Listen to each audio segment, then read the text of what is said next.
Jadi apa yang dilakukan oleh orang yang punya bisnis media ngasilin kas bersih 56 miliar per setahun? Dia nggak akan tarik keluar. Yang dia lakukan adalah apa? Dia akan cari event likuidasi, ya.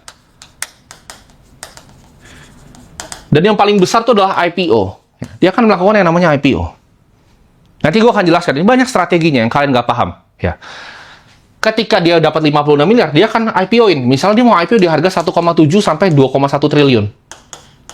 Ya, itu sekitar 30 kali lebih ya PI-nya. Kalau dia punya 70% dari bisnis ini, ya, dia langsung jadi triliuner, ya. Di atas kertas. Oke? Apakah sah melakukan seperti ini? Sah saja, dan semua di dunia melakukan ini. Ya.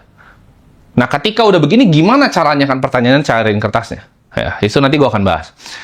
Coba kalian tahu nggak ini bisnis apa? Ini bisnisnya Raffi Ahmad, ini Rans. Oke, orang kaya itu mainnya begini. Mereka build equity. Mereka cari valuasinya. Kalau bisa 30 kali dari price to earning-nya. Mereka nggak mau uang kecil. Mereka mau market cap-nya 1,7 triliun sampai 2,1 triliun. Gitu. Mereka nggak mau cairin 56 miliar per tahun.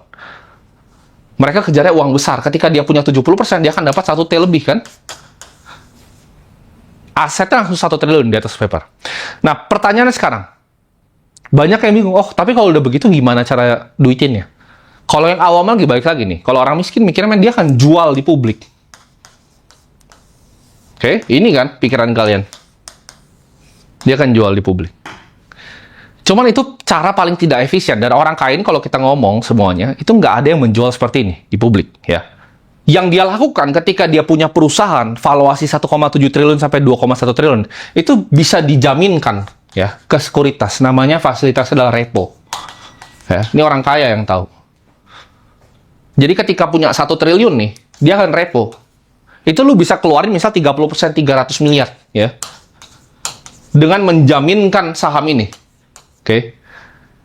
Ini bisa dipakai nih buat hidup. Nah, tapi siapa yang pakai kayak gini? Jawabannya semua orang.